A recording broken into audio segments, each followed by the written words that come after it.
and welcome to the FEDAI's monthly discussion forum. As you know that we have this kind of discussion, informal chat on contemporary topics, try to do it once a month.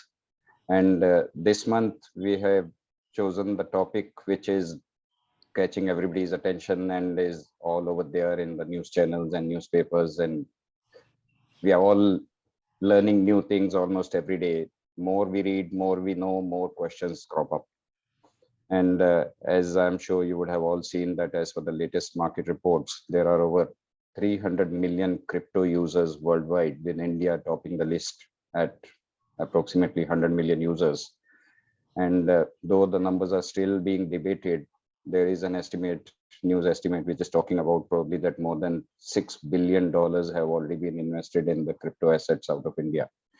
And with so many things going all around, wanted to have little more clarity, little more understanding on that, what's going on, what are the points of concern, what are the issues, why this topic is so relevant and significant, not only for us as individuals, but as an industry, as financial industry, as a country as well. So for that purpose, today we have got two prominent speakers with us. I'm very happy to introduce first Dr. Pathare, who is a former director, Department of Economic and Policy Research, Reserve Bank of India. He also happened to work at IMF, and also a former professor IIM Calcutta. And presently he is a director at IBM Pune. He is an industry expert in macroeconomics, monetary economics, and economics of financial markets. And I'm sure you would have gone through one of the many articles which he has written, one of his papers that which we had circulated, The Fog Beyond the Hype. So we are very happy to have you today, sir. Good evening and welcome to the FEDAI Forum, sir. And next we have got with us today, I don't think she needs any introduction. We people, all bankers, the people who are in the financial industry, we are all familiar with Mrs. Usha Thorat, the current chairperson, Financial Benchmarks India Limited, former deputy governor, Reserve Bank of India. And she is the one who had also the first founder director, I should say, the one who set up the Center for Advanced Financial Research and Learning, CAFRA, in 2010-11. And she worked there also, the first director of that institute till 2014. And she is the one who has been the founder chairperson for FIBIL as well. So we can see that she has got a major contribution in overall setting up the financial intermediaries, or maybe contributing to the financial markets of the country. And she is also active as trustee in NGO sector in the area of health and environment. Good evening and welcome, ma'am. Happy to have you here today with us. And with these two experts over here, I don't think I need to speak much. I would just request Dr. Ray to set the ball rolling to start the talk or the discussion. And to begin with, so if I may request, if you can just touch upon what is all this crypto or the distributed ledger technology or that blockchain technology. Do you see this as a collection of binary data, as a digital asset for the future? People are talking it next big thing, the tool for empowerment, all sort of fancy terms are being used for this. What is your take? How do you see? Is it a technology like many others, or is it something more than simple technology and have got much wider implications? Just your views on that, sir. Over to you. Thank you very much. Thank you very much, Mr. Silvani, for calling me for this thing. And it's great honor to be speaking in the same forum with Madam Thorat, who was my teacher in as early as 1989 when I joined the RBI in Reserve Bank Staff College. I have a PowerPoint. I'll just share it. Am I visible? Is the PowerPoint visible? Yeah. Yes, sir. Wonderful.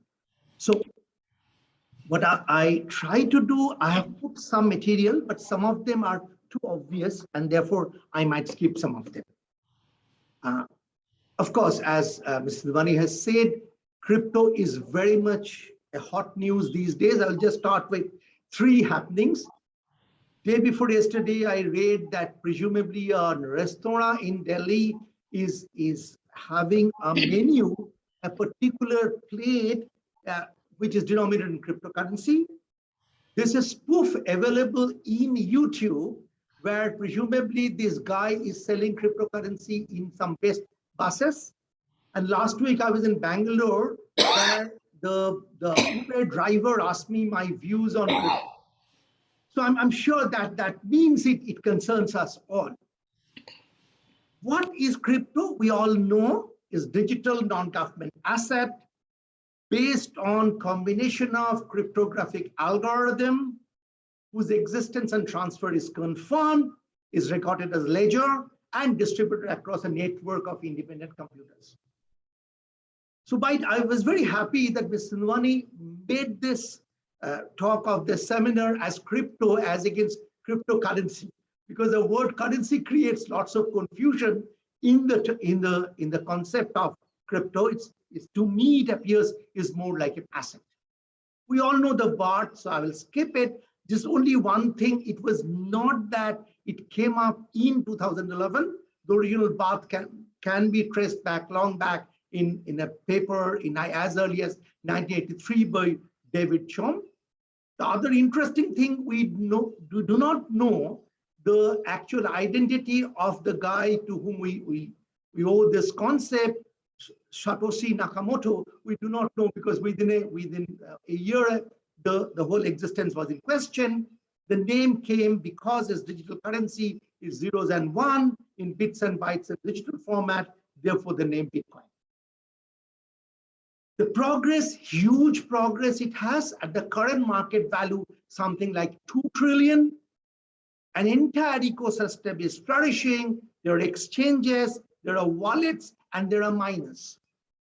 In some sense, the popularity of miners are possibly less. We have seen possibility of exchanges and wallets are hugely more. And the other interesting innovation is the birth of the stable coins, whose value is related to the US dollar or various other currencies. So it's like market capitalization of stable coins also have increased quite a bit. The issuer exceeded something like 127 billion US dollar by October 2021. And as you understand, since the prices were fluctuating quite a bit, the market capitalization also went up, came down, and went up again. So one of the stories is essentially that we get to see is why such a huge jump and interest in crypto? One of the things I suspect post-global financial crisis, lots of regulatory attention was there on the financial sector. So in some sense, nature abhors vacuum, the innovative things abhors vacuum, and perhaps the techies took over on a lighter vein. Evading regulation was anyway, various kinds of financial innovation comes from the basic incentive of evading regulation. Of course, making a quick buck, essential human greed played a role. In some countries, there were high remittance costs and the invention of rapid scaling of stable coins. They came up.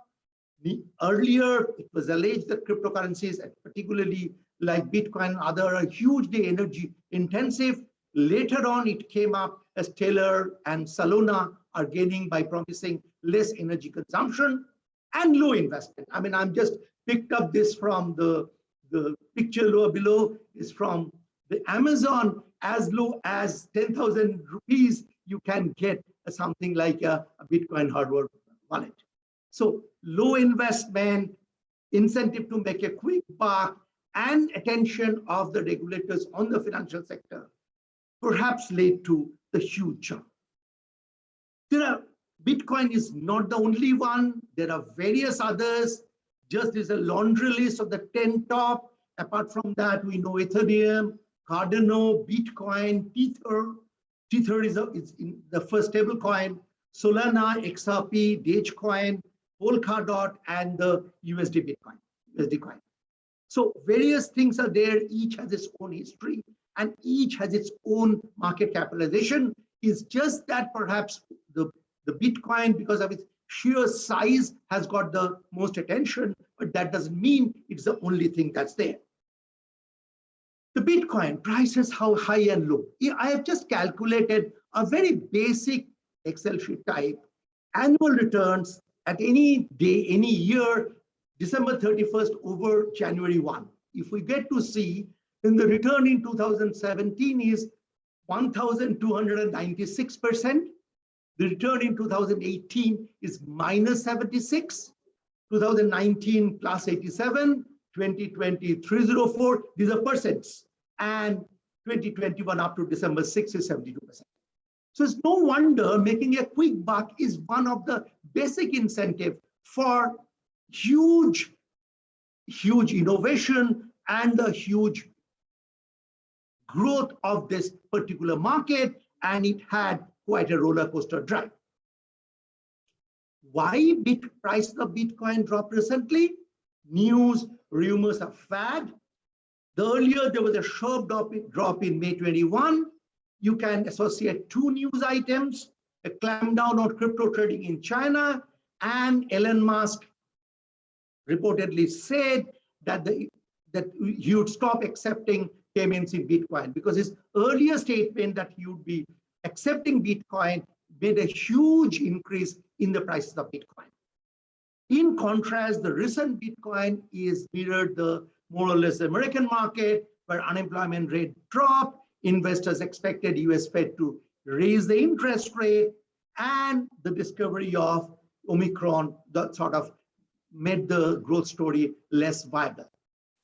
So in other words, we can associate certain news, certain rumors, certain fad, but they are absolutely, you cannot anticipate it.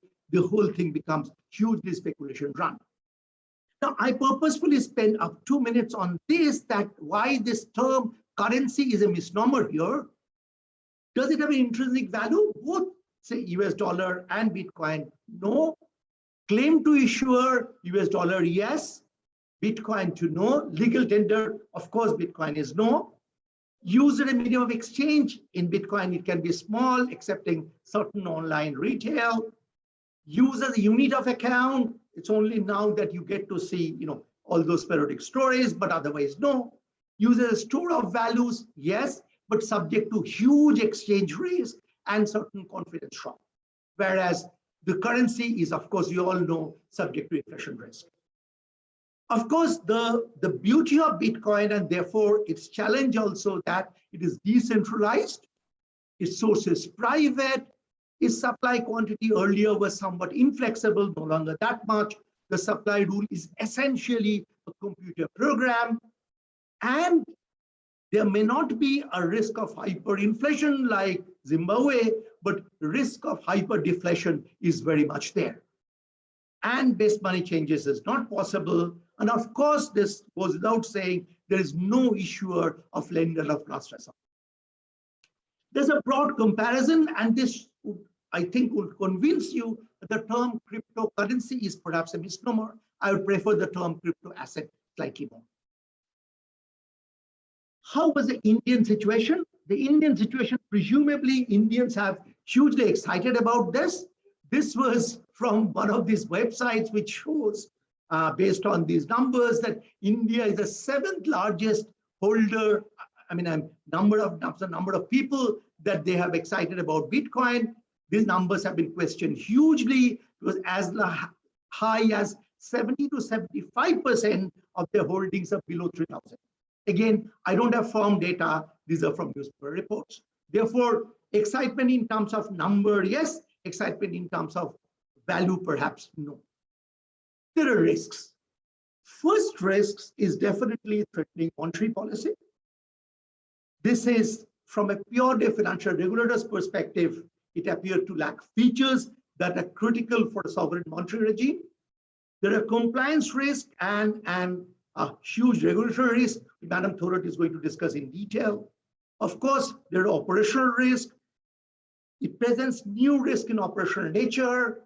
There could be fraud.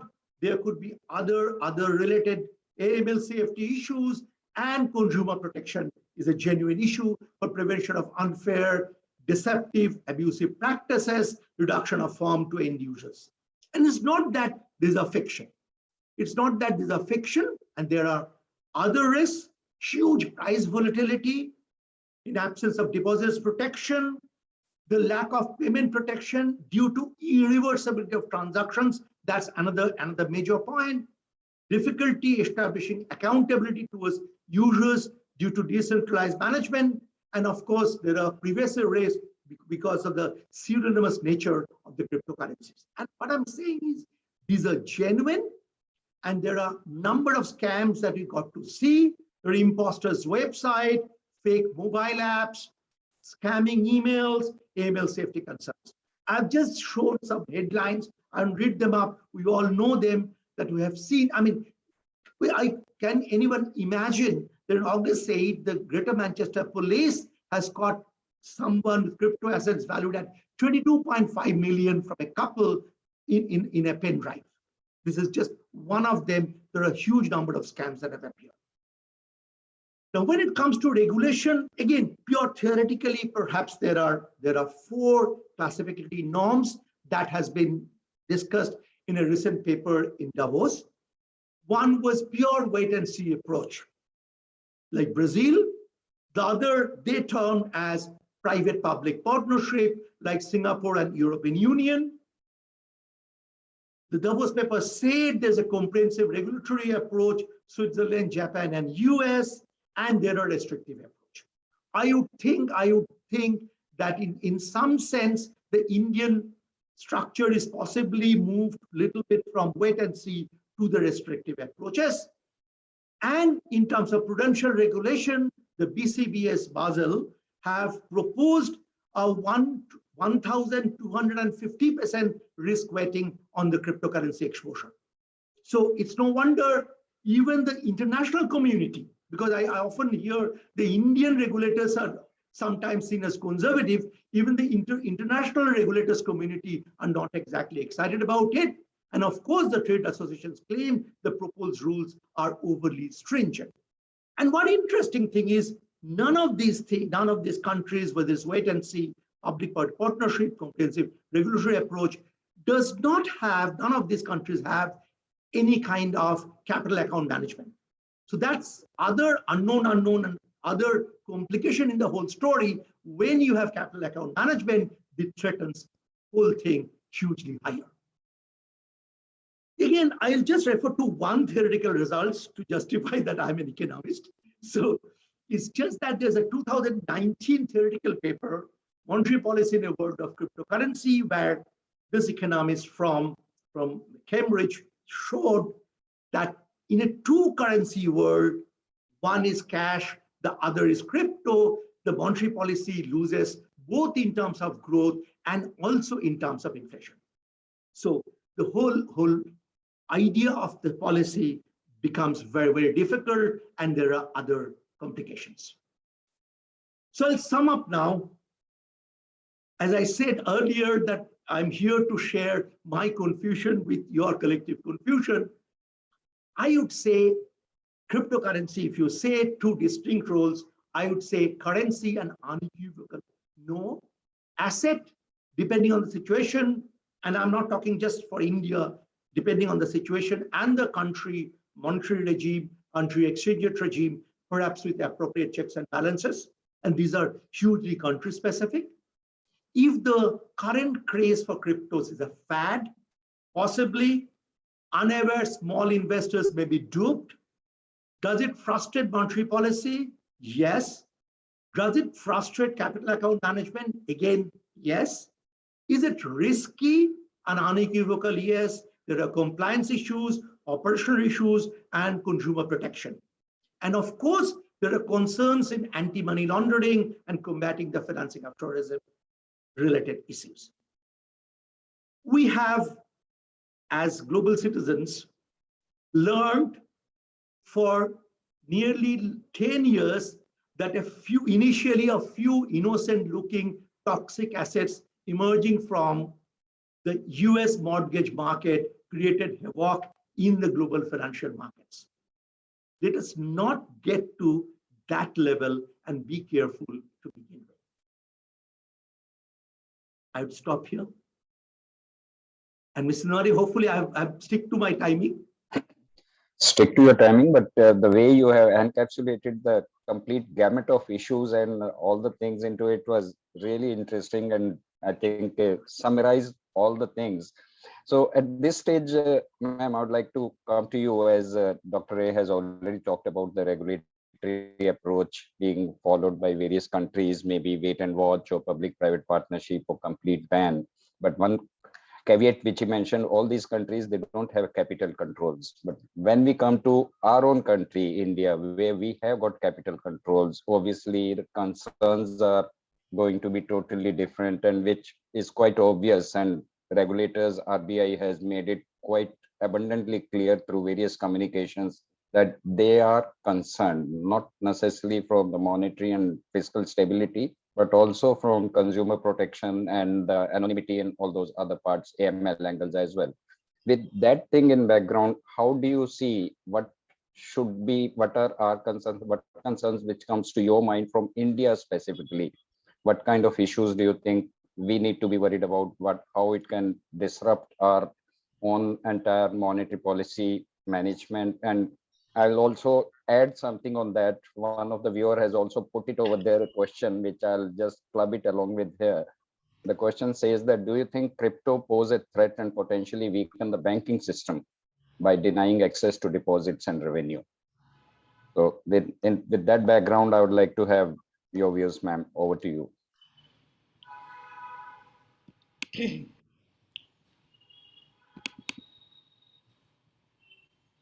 So thank you very much indeed um, for arranging this sub, subject for discussion.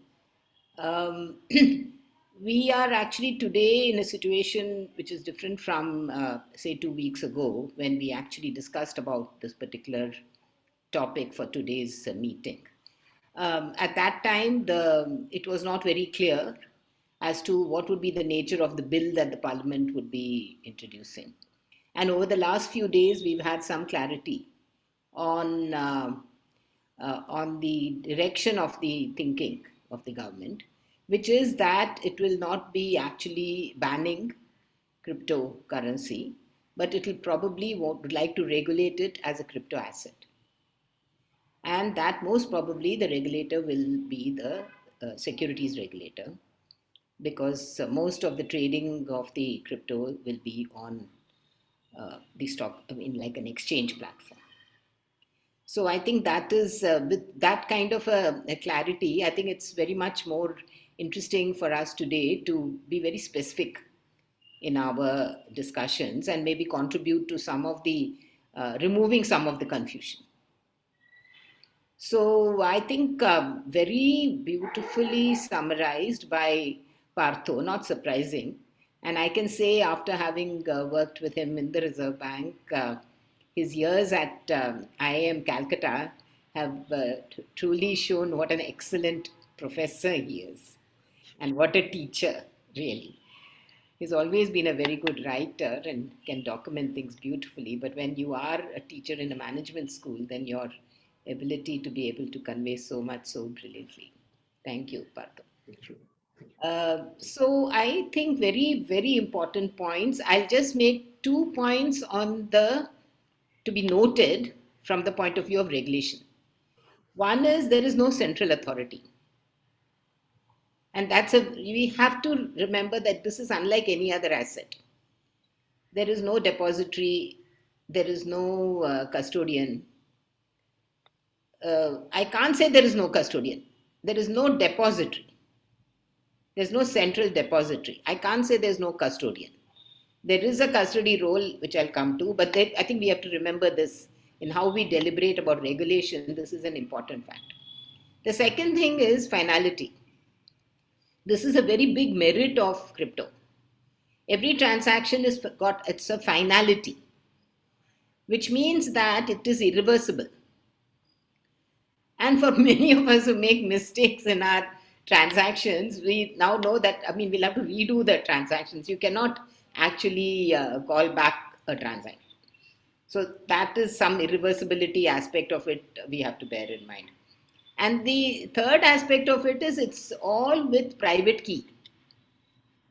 So, I mean, it's also how this whole thing can be managed in the interest of the customer. I think these are some, talking about the design elements which lend to its, of course, it's pseudonymous also. So that also has an issue. So these four characteristics of crypto make it a little more of a challenge for regulation, because then you don't, maybe you don't have any institution against whom you will put sanctions or embargo or penalties or anything for violating. So who will you hold accountable? Just, I'm leaving this question as a very big open question. So who will be the person who will be regulated? So can we regulate the activity without having an institution who is in charge of that activity? If we say crypto asset is an activity which does not have a central authority, and that was the design, they didn't want any central authority. They wanted to be outside of government and central authorities. That was the provocation. So then how will you regulate it? And how have countries around the world regulated it so far? But still, I think this is something we have to keep in mind. The other one is there is almost a seamless transfer or settlement between national currencies and cryptocurrency. And that is where Partho's question about capital account management comes in. So for a country like India, when we have a fairly detailed framework of capital controls, how does it work? If I'm making a payment for crypto in rupees, how is it getting converted into a foreign exchange? Or if I'm using my LRS to make a remittance, how does the authorized dealer allow it under the current foreign exchange management regulations? I think from the capital account management point of view, it is necessary for us to have an answer to these two questions. Plus, how do exchanges sell it to me? I'm buying a crypto, and Partho said that maybe the holdings of 75% of those 10 million is below 3,000 rupees. Maybe. I don't know the data. But the point is that there may be large millions of people with very small holdings.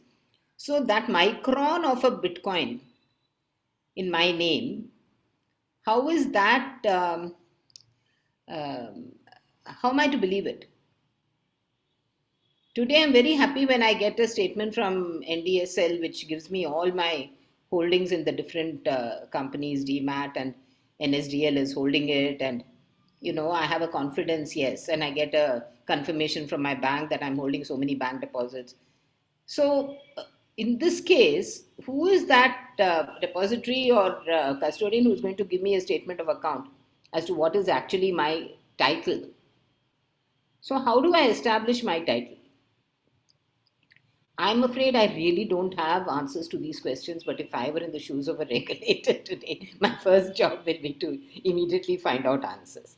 So it's in that context that I've just prepared very hurriedly more from, and I found, just like Partho did, I found that World Economic Forum survey of regulations extremely useful.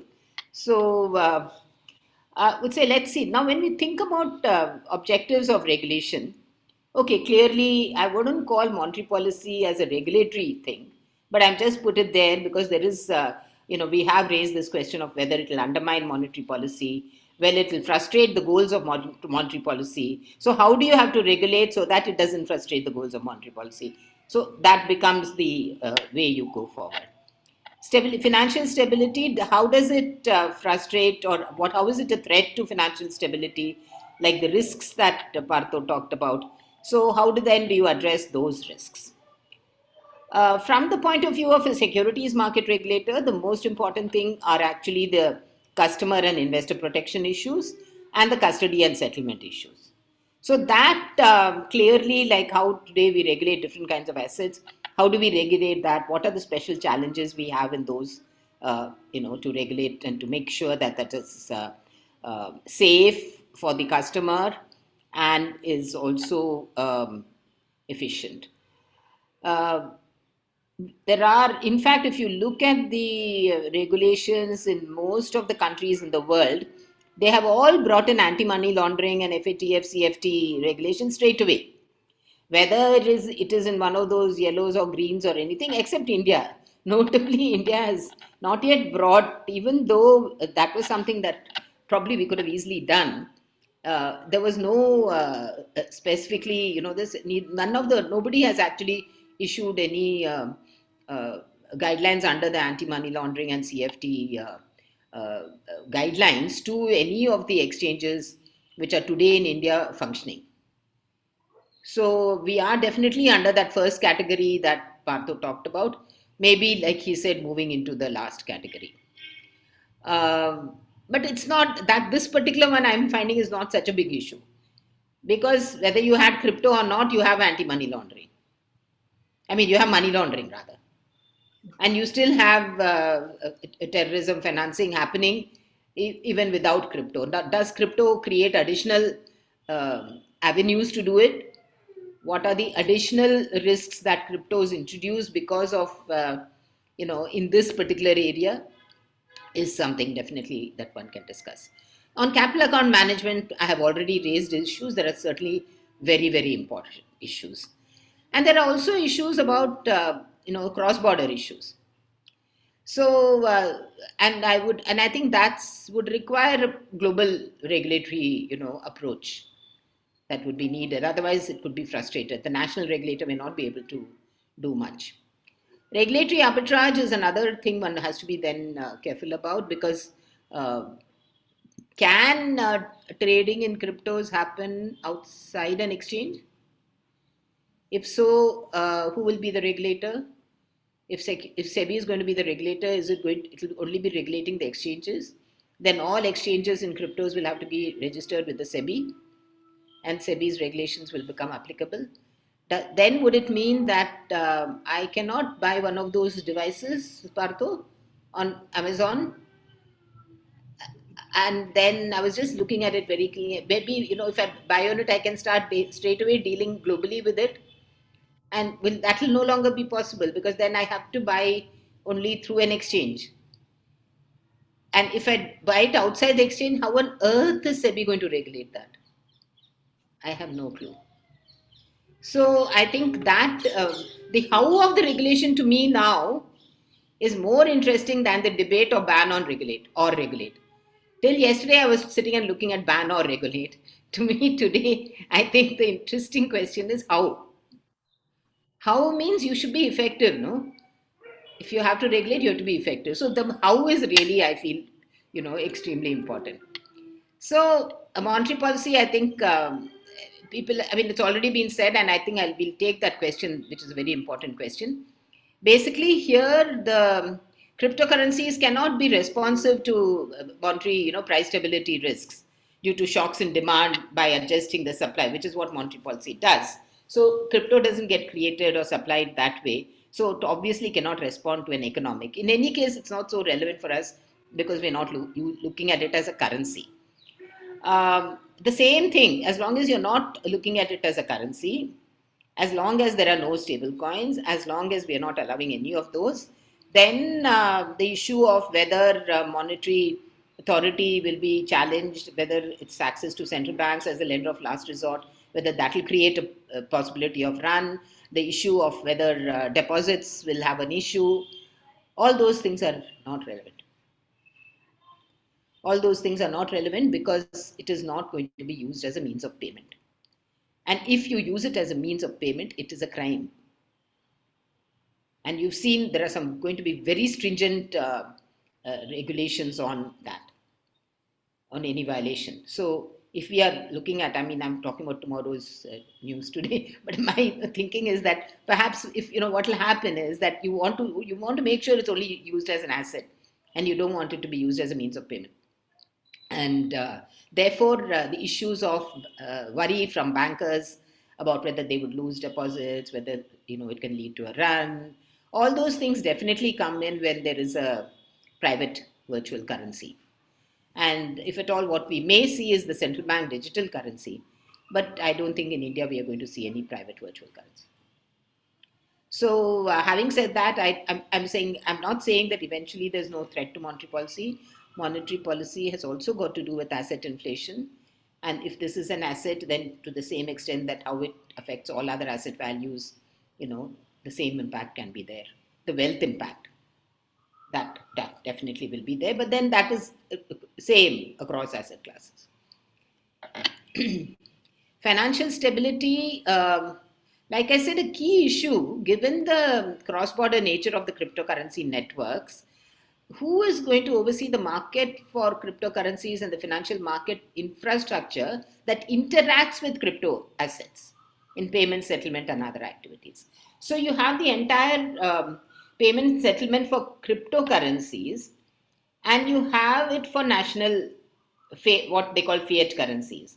So the interaction between the fiat currency and the crypto assets, or assets held in a fiat currency, let's put it like that. Assets held in a fiat currency and the crypto assets, this payment, settlement, how will this happen? So this, I think the Global Committee on Payment Systems and Security Settlement Systems will definitely have to deal with it. Because at a wholesale level, this is what will be the major issue. The other thing is, there is like Partho also said, transactions will go through either a crypto exchange or a virtual asset service provider. Now, this could be a platform. To what extent that is going to be allowed is like maybe, when I look at that Amazon, I want to say, okay, let me buy this for 10,000 rupees and see what happens. So that is where, that has to get into regulation. And the potential, and a financial institution which acts as a custodian.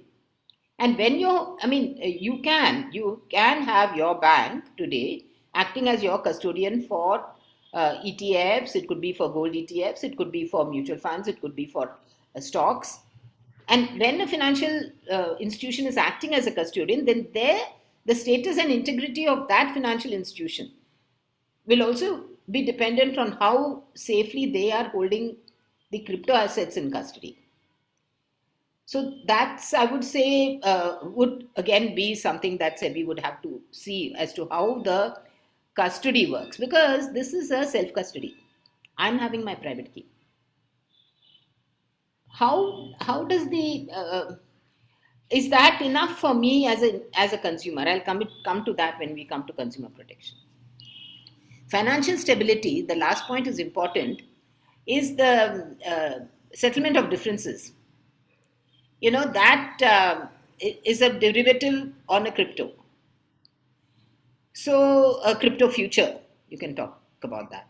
Now that can lead to leverage positions and can create huge amount of, stem volatility or create volatility. Also, it could have some underlying exposure, credit exposure.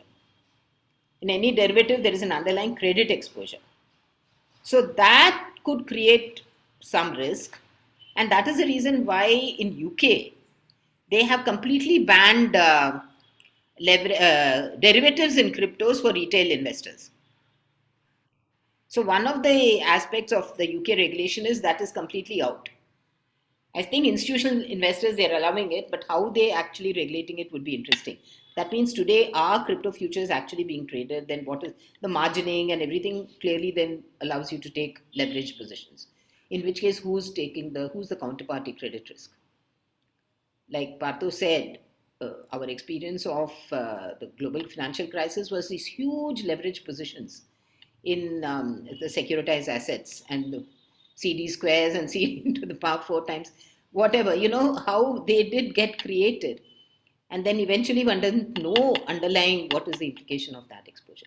So these are all issues I would say are around financial stability. Now, these are those investor protection issues which we have already gone through. Clearly, price volatility and Partho's chart was really wonderful.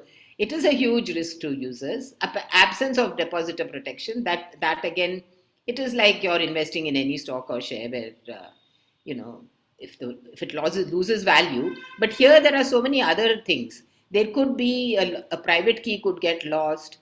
There could be a fraud, exchange fraud, but the exchange fraud can be there today also. But still, I mean, here clearly the exchanges have to be very clearly regulated. Also, if I'm trading outside the exchange, then maybe I don't even, I mean, I don't know what risk I'm, open to, which clearly I don't think we should allow at all. Then the irreversibility of the transaction, which I mentioned, that we are actually dependent on the governance and oversight of the cryptocurrency systems. For me, this is a biggest challenge. Biggest challenge is this. How do we ensure this governance and oversight of the cryptocurrency systems, the payments and settlements and the custody systems? So there has to be this whole, I mean, I'm assuming that KYC and everything will be done. But for a central regulator, the information will have to then flow in a way that one can ensure that, there is a safety of the asset and there's no commingling of investors' funds. Commingling of either the national currency funds or the crypto funds. Because commingling is the biggest problem for custody risk. And that is what the entire scope of that custody risk regulation is all about. So I think this establishing accountability is one of the issues that one will have to squarely face. Privacy risks are, the system assures privacy. So clearly, those users who want to use the system will have to make sure that the privacy doesn't mean privacy from the regulator or the tax authorities or the international, anti-terrorism, those kind of authorities. It only is privacy from any other user. So I think here again, definition of what this privacy will be. Again, I've talked to finality. Like I said, finality is a design feature.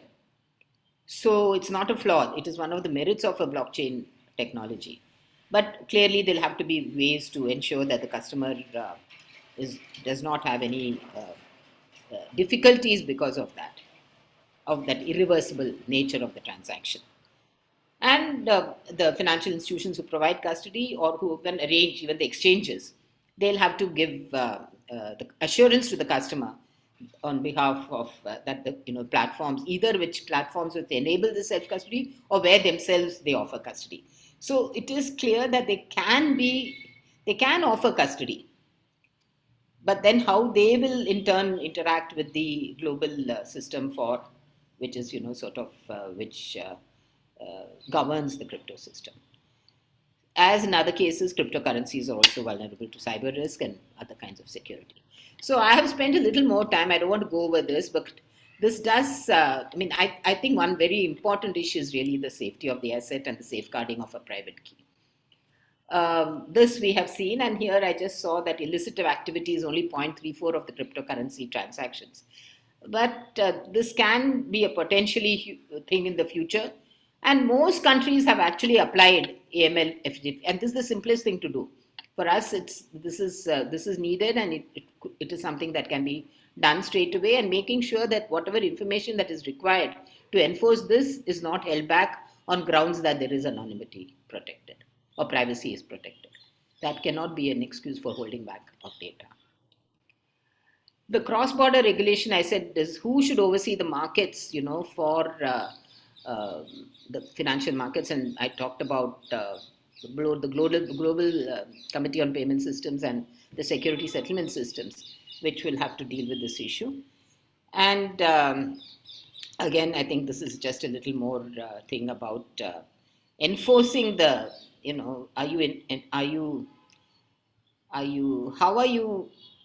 how will you, given the decentralized nature, how will financial sanctions and embargoes be imposed?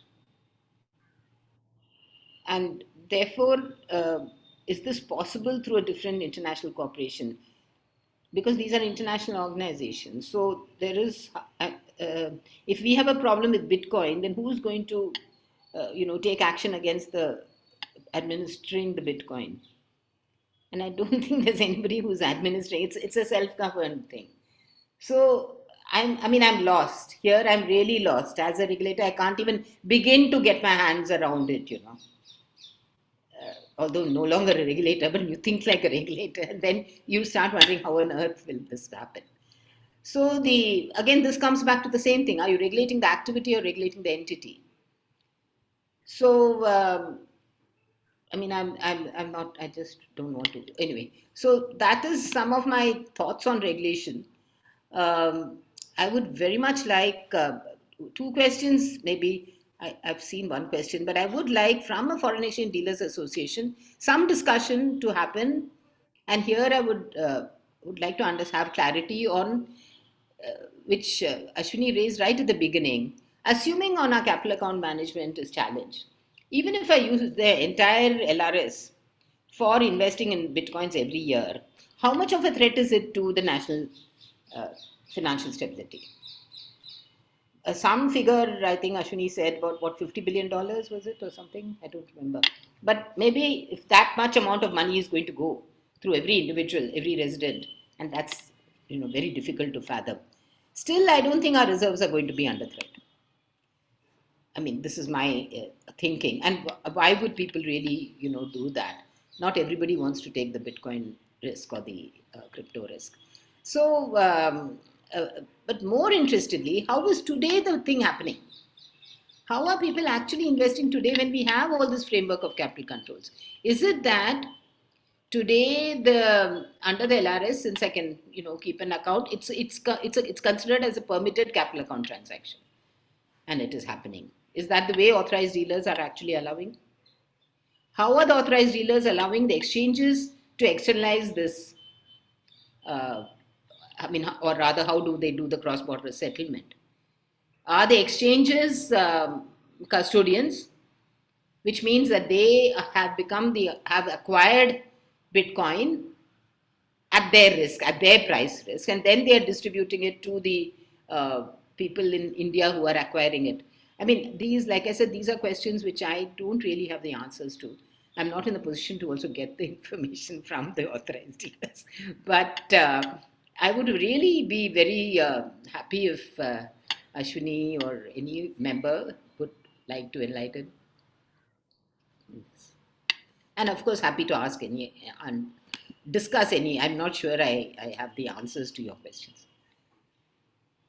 There is one question, I can just take it. How will a public versus private crypto be differentiated? Will it mean that only regulator issued CBDC will be allowed? The answer is from what we know, we don't really know yet because we haven't seen the bill. That as a currency, it looks as if only the central bank digital currency will be allowed. But as an asset, crypto may be allowed. Are companies in India holding cryptos? Will they be allowed to own cryptos? Actually, if individuals can own, why can't companies own? But companies don't have an LRS, so so I don't know how they would be buying it in the exchanges in India. So that's possible. If a company can acquire it through an exchange in India, and there are a good number of exchanges in India doing huge amount of business. So that is my answer to those three questions on the chat. Question answer. What are the related provisions of FEMA that needs to be looked into while handling cryptocurrency? I thought that is what you're going to tell me. People who are implementing FEMA. Whether it will help financial inclusion, I don't think so. I don't think so.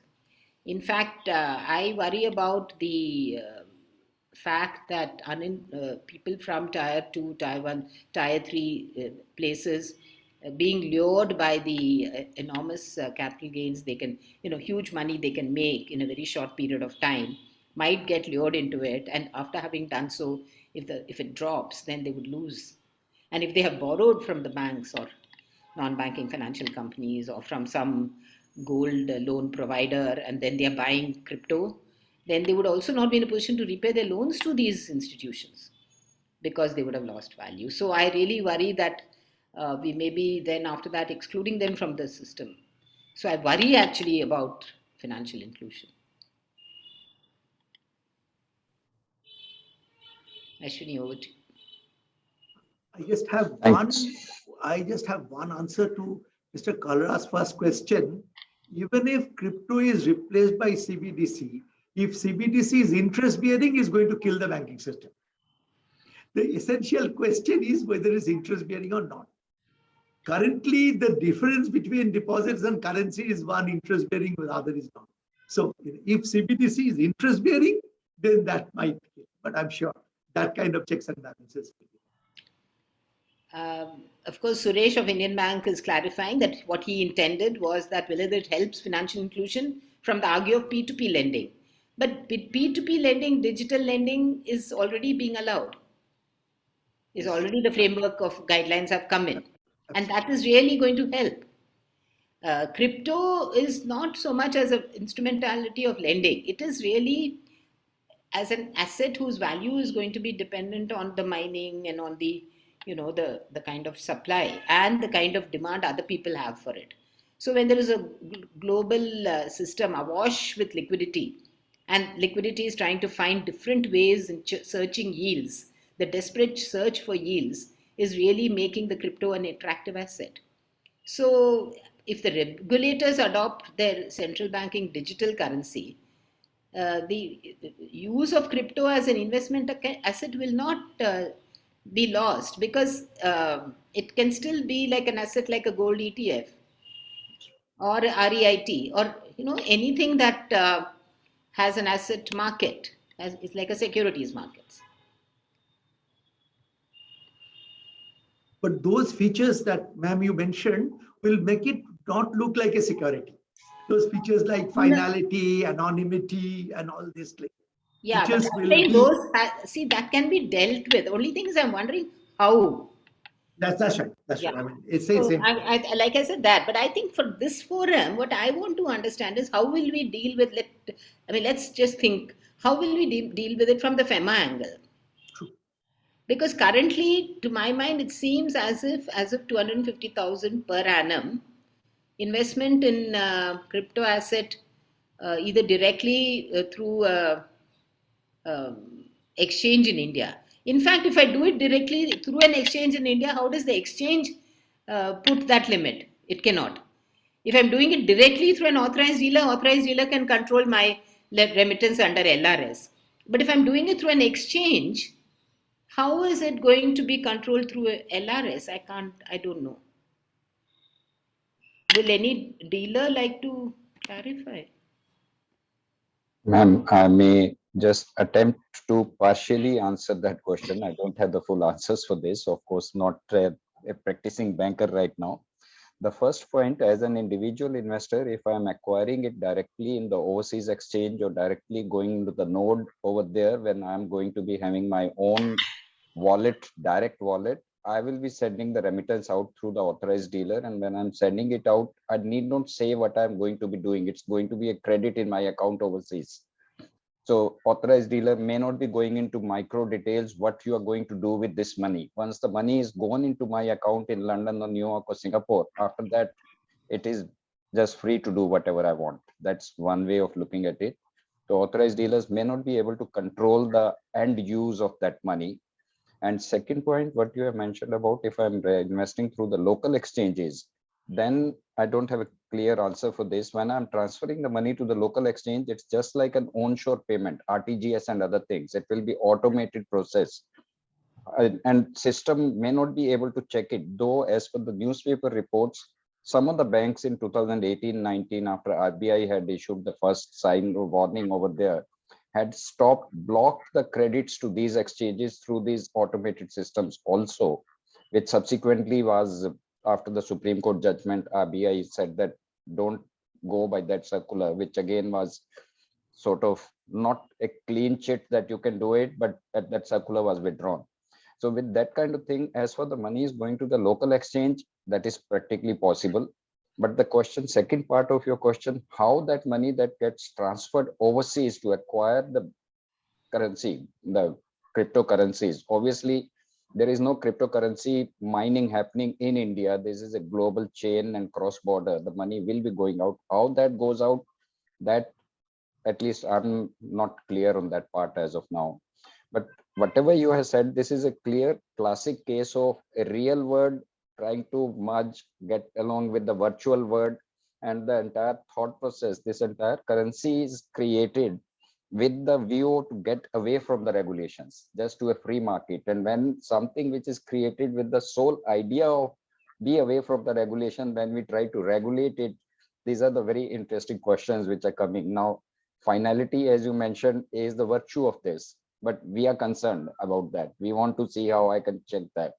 Anonymity is being told as a virtue of this. In fact, I was told all the transaction, when it goes, it gets clubbed and it gets into a tumbler where it loses its identity before it actually gets executed. So all transaction, whatever you and me are doing, that entire IT system that has got a provision in between intermediate step, but they call it a tumbler.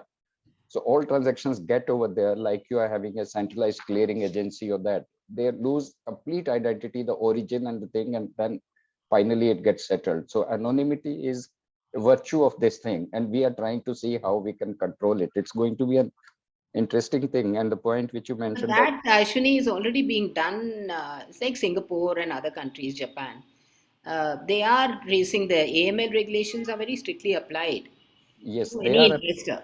they are regulating the entities, not the activity. That is where your point comes in, because there are certain intermediaries like local exchanges or these Hmm. exchanges. That When is, an investor comes, they'll be doing the KYC on the investor, definitely. yes, they Yeah. have to do it. And currently, as far I understand in India, because there was so much of ambiguity about it, is it a currency, is it a asset, which category it falls in, who is going to regulate it? So it was in no man's land, basically. I don't think these exchanges are registered or regulated anywhere right now. That is the reason this entire industry had been asking for the regulation, so that it gives a kind of, you can say, legal stamp or maybe much more credibility to these people. Okay, yes, we are regulated and we are being monitored. That's fair. But No, that there is are, very true because any regulation gives legitimacy, yes, and legitimacy actually allows it to grow. that's very And true. in Japan, it exactly happened because in case of crypto, there they had actually, made a very predictable framework of regulation, and the market in Japan really grew for That's crypto. true. Yeah. And just one or two points which stuck with me based on what you said. One, now we have got better clarity that the bill is going to be more regulate, not ban. That is very clear. And second point, which you mentioned about that crypto derivatives and P2P. When the bill is looking to regulate, you can only control the entities, not the activity. Then maybe P2P, you will have to say no to it. You can't be doing P2P because that is not going through the entity. And second, on the derivative, you mentioned that UK market is already banned. The entire beauty of this thing, why the price, Only for retail investors. yeah, entire beauty of this, why the price is soaring, because it's a limited supply. And once the derivative comes in, then the leverage comes in, then the supply is unlimited. How is it going to play around with this? So that entire thing, that what level it will get leveraged, how the price movement will move, and what kind of big players with the deep pockets, they can manipulate the market, they can make the market move. So that is going to be very interesting. Maybe the bill will have to look at all these aspects as well, not just one Very country. tough, very tough. Globally, people will have to consider this. Also, there is importance of the intra crypto market. We are constantly assuming that's fiat to crypto, crypto to fiat. But between two cryptos, if there's a market, how to Arbitrage the will happen. arbitrage between, say, And between I'm told, stablecoin to Bitcoin, that the kind of a thing. big banking treasuries, the debate is already on. People have already started pricing crypto NDFs, dollar crypto NDFs. So the products are already there. And Then you with can it, think of using cryptos to acquire NFT. yeah. So that would be the ideal thing. So that reminds me, we are, our mythology says that money is all mithya. So this is all No, it's virtual very world. interesting. Taking that question from Sunil, where does the inherent value of crypto is coming from? Beautiful question. Absolutely. There is no backing. If I am taking a share in a company, it's coming from the real value of that company. any debt instrument issued by a company, any debt security or equity issued by the company is coming from the inherent value of that company. That is why we used to worry about vanishing companies and shell companies and all that. But gold ETFs, gold bonds, gold, futures, the inherent value is coming from the value of gold. Commodities, metals, wheat, soya bean, oil, inherent value is coming from the value of that underlying physical commodity. So, where is the inherent value of crypto coming from? I really like that question. I mean, the smart answer to this is trust. Yes. It's like an intangible commodity thing called Yes. trust or Yes. lack of it. Yes. So it's like the prices move up and down because of increasing trust. Belief that this will give me. Yeah. So that's amazing. Then considering the low transaction cost, whether it has the ability to fight inflation if someone holds it for store of value. See, cryptocurrency is volatile. There is price volatility is inherent unless it's a stable coin. And if stable coin is going to be in terms of US dollars, then it is like me holding US dollars in my portfolio. Then again, we get into issues of capital account management. Some people say stablecoin is actually better, but stablecoins are more a threat to monetary policy than crypto because crypto is a volatile asset. So you can't use it. You can use it to fight inflation only if you trust that it will keep going up and up and up. But even Partho's graph shows you it has gone up and down in the last 10 days only. So it can only be a hedge against inflation if consistently over years you're going to get returns better than inflation, and it is it is relatively free from credit risk. That's how it will be a hedge. Yeah. So any other questions? Oh, there are some more questions. Our companies, okay, insights. Kindle thoughts, Mr. Kalra, as why we Indians shouldn't allow such investments. What is the rationale behind CBDC? Partho, you'd like to answer that question? Yeah, I thought, I mean, in a lighter vein, when you can't fight them, join them. No, I think But CBDC, yeah, seriously, there are good reasons why. yes. I mean, in some way, utilizing the digital medium in terms of fiat currency. But we are not yet sure the shape and form of CBDC. Will it be an app from the central bank? It can be that layered system. That is, CBDC can be of two types. One is where banks only are the sub-members, and then they have, you have a sub-member. You and I are we are not going to maintain an account with central bank, but our settlement will be in central bank currency. So the settlement will be in a risk-free currency. So that is one advantage. But in India, with the kind of payment system progress that we have made and the kind of cost of remittances, CBDCs does not make as much sense as in many other countries where it will challenge the existing payment systems. That is one rationale for CBDC. But for us, the rationale, I mean, I know Deputy Governor Ravi Shankar had brought out a number of reasons why Reserve Bank is also, exploring this. One is this whole cross-border payments. See, after some time, I think it will take over SWIFT. So India has to be ready for that, so that our people don't have a problem, because it might just be an interaction between CBDCs. So that's one good reason for really working on it. And in fact, in our last FEDI annual conference, this was one of the points for discussion over there. And besides what you have mentioned, the cross-border, two other points which came up was one for the financial inclusion. Also, they feel that CBDC has got better control. You can right up to the end use, you can control that once it is a programmed currency. It is not a simple rupee. Once it's gone, it becomes fungible with the other rupees. If I'm paying money for a specific use, it can only be used for that purpose, not any other purpose. It can be programmed to that extent. That is one reason, one add-on point over there.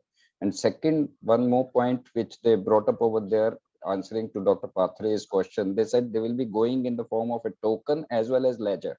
It will be issued most likely. Right now, the thought process is it has to be in both the ways, because they don't want to kill the anonymity part.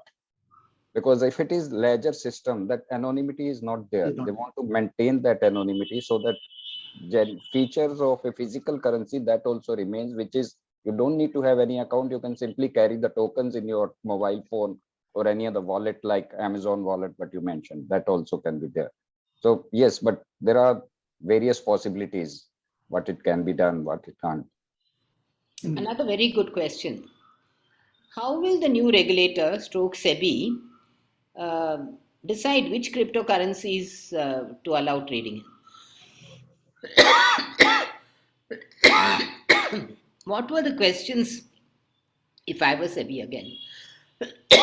How will I do due diligence? Okay, I might find out and check out their capability to do all the AML, FATF. I'll find out whether they have all the kind of regulations an exchange normally should have,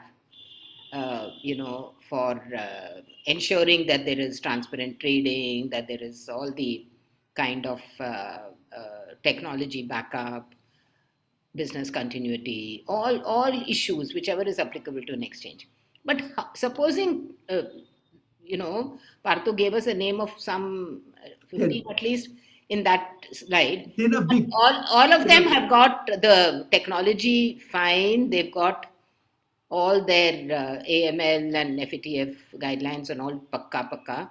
How will I know whether I should allow Bitcoin or whether I should allow Ethereum or whether I should allow Test? Or tomorrow there'll be somebody who will start one new, and our guys are so savvy that we'll have somebody in India setting up a new crypto kind of asset. How will that allow? That's another big challenging question. On what basis? Again, if I were the regulator, what will I say? Will I be able to enforce? Whatever regulations I bring in, will I be able to enforce, and against whom will I be able to enforce? And I think more or less I will satisfy myself, yes, I can make sure the exchanges are following all this, except that custody and settlement bit. That is where my questions will still remain unanswered. And how each one of them is linking to the global, exchange and settlement. And then what is the global understanding also for this, which I can have confidence in as a national regulator. So, question mark, but very good question.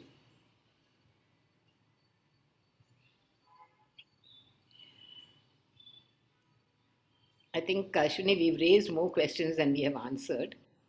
That's see, the getting questions about an issue is the first step in learning, I think. Right.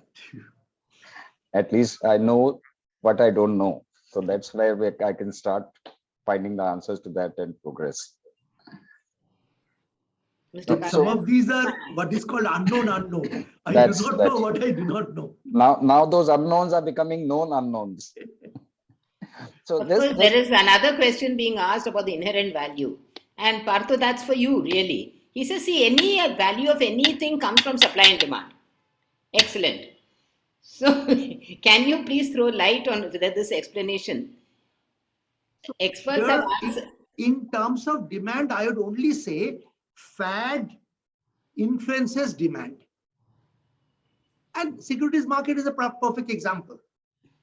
When it comes to demand, various rumors, news, fads, fashion, all these things can apply.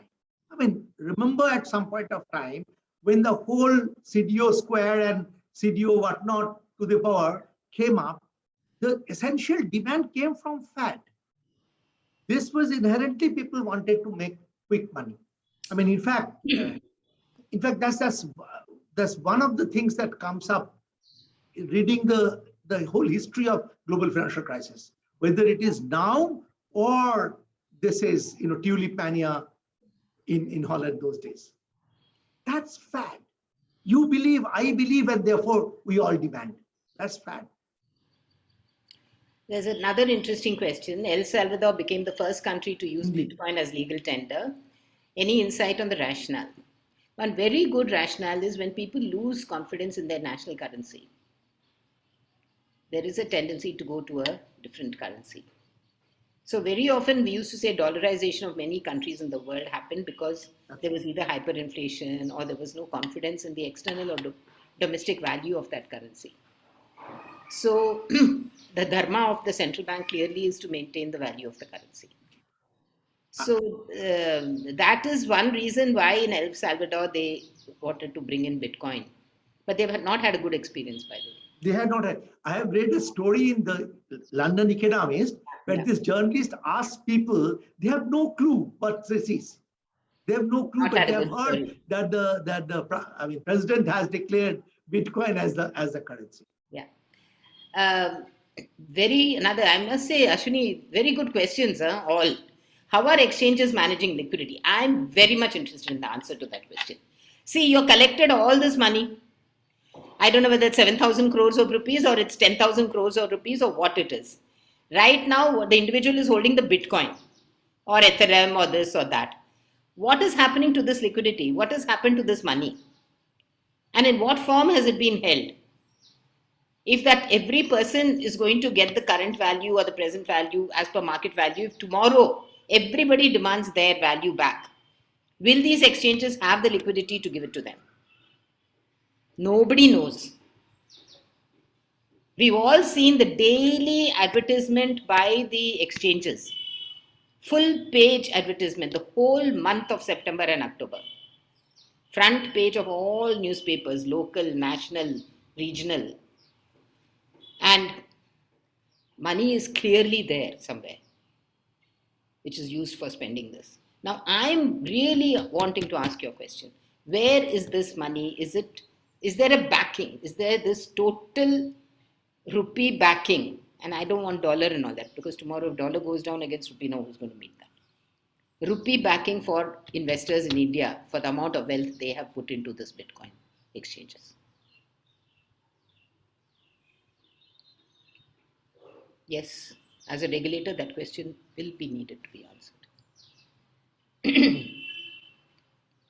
Where does diamond derive its value? Why? Huge value. Diamond has got lots of industrial uses plus jewelry trade. So it's not like diamond. Crypto is not like diamond. So demand and supply, yes. But when you say, is it real? I mean, I want diamond earrings, right? I want a diamond ring. It's a real demand, and I'm willing to back it with purchasing power. So it's a proper demand. It might not be, according to you, an approved purpose, because why you want diamonds, but it's a real demand. But so so demand for crypto is arising from the expectation that this is a good Indeed. asset to hold. Where did the demand for tulips come from? Exactly.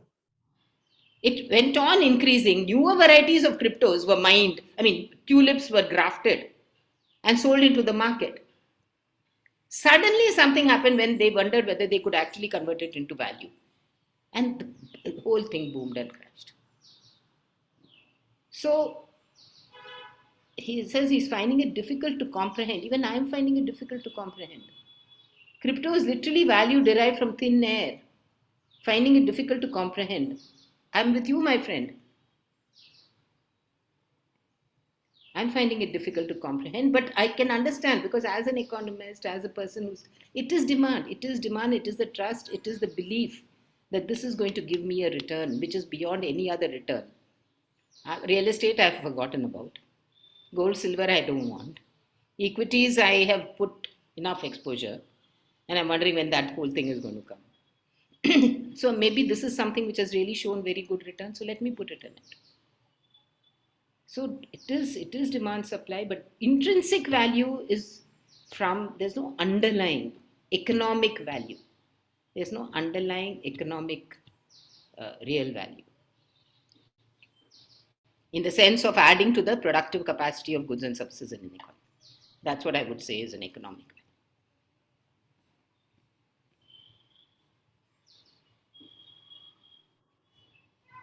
Partho, any further answer to that? No, that's exactly that's exactly the the metaphor with the tulip mania is this. This becomes a fad, and that's a whole the idea of financial crashes and manias that you get to see. There are some more questions in the chat. Restriction on transfer funds directly to foreign exchanges can help to partially control flow conversion of funds to crypto.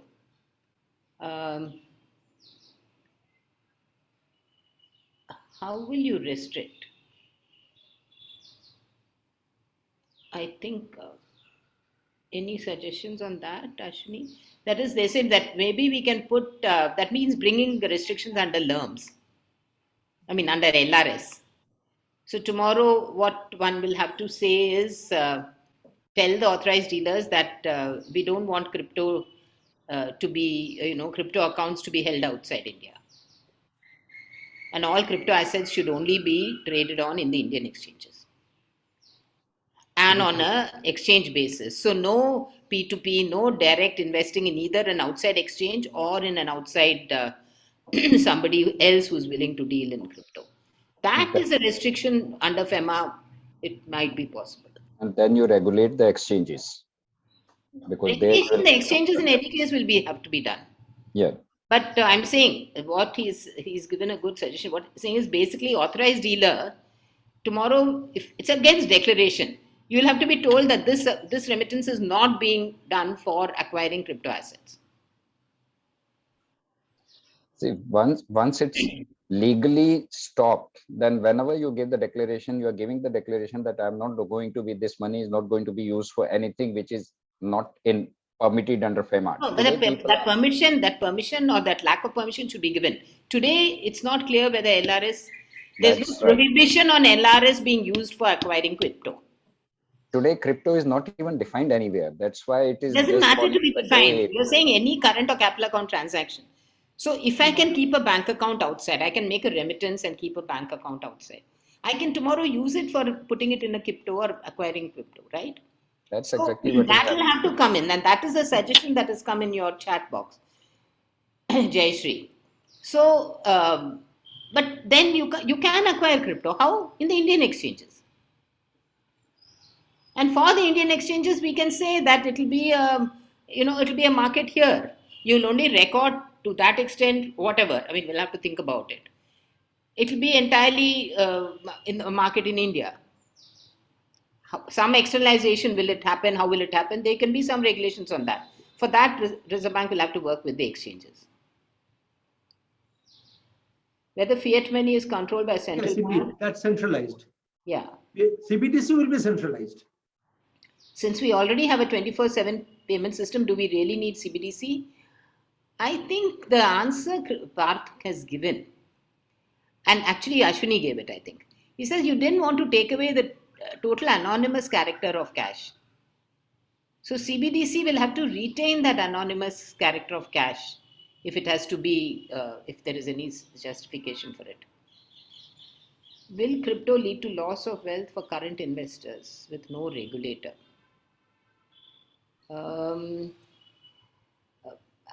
Yes. On the market. Yeah, there is a chance. Loss of wealth depends on the market. I mean, regulator or no regulator. He's actually talking not so much about the value coming down. Even if the value goes up, if there is something that the exchange, like I said, if the exchange doesn't have that backup of that liquidity, then you can lose market. You can lose, na? So it's like delivery versus payment types. Yeah. So if tomorrow, it's happened. I have originally got it, but tomorrow they don't have the liquidity to pay me when I demand my redemption. And if everybody comes to redeem their cryptos, does the exchange have enough liquidity to be able to pay? And if the regulator is not regulating that, then I will get into trouble. The investors are practically running dual risk, the market risk as well as the risk on the exchange. Yeah. So there's a question of what mechanism for customer protection. I think absolutely this is what I highlighted, all the areas of customer protection which will have to be taken into account, whoever is going to be the regulator.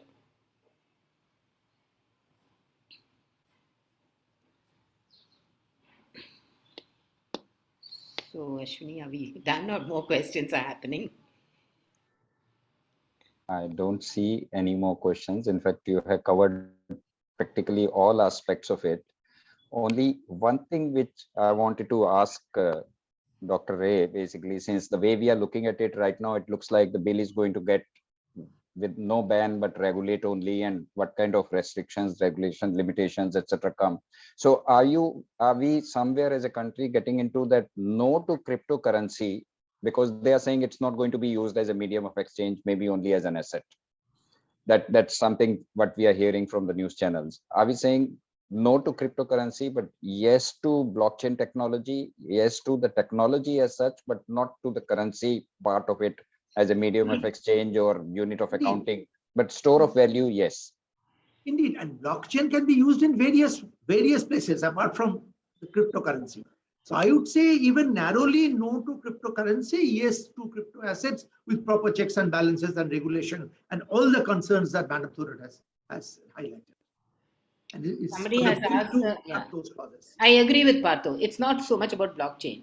See, we are still going to allow crypto not as a currency but as an asset. It's the same Bitcoin. That Bitcoin, which has got the characteristic of a currency and an asset, we are going to allow it only as an asset. Or that seems to be the thinking right now. Right. If cryptos have to be regulated, then who would be the regulatory body? Like I said, mostly it's a market regulation. RBI is concerned because of the FEMA angle. So to that extent, one will have to, the regulators will have to work together. Great. That was really interesting marathon session, I should say. We covered so many aspects and so many issues involved in that. I know Dr. Ray has got something else lined up starting at 6 o'clock, and ma'am, you have got something at 6:30. You had told me about that. So with this, I would like to just wrap up this session over here. Thanks to all the participants for joining us today and raising all these queries, and you're sharing your thoughts with us. And thank you very much, ma'am and Dr. Ray, for joining us today. And this entire thing is going to be available on our website. We'll provide the recording link over there. And we'll also, as you had suggested, ma'am, we'll also provide the link for that World Economic Forum article, September 21 press report, which was there. That also will be putting it along with that. Thank you. Thank you. Thank you very much. Pleasure. Thank you very much, Ashwini. It was really a very, very, Thanks, Ms. very interesting and very, very good questions. I think the audience was just wonderful. They asked such important, relevant questions and gave a lot further thought-provoking indeed. Thank you. Thank you. Thank you very much. And thanks, ma'am. Thanks a lot, sir. Thank you.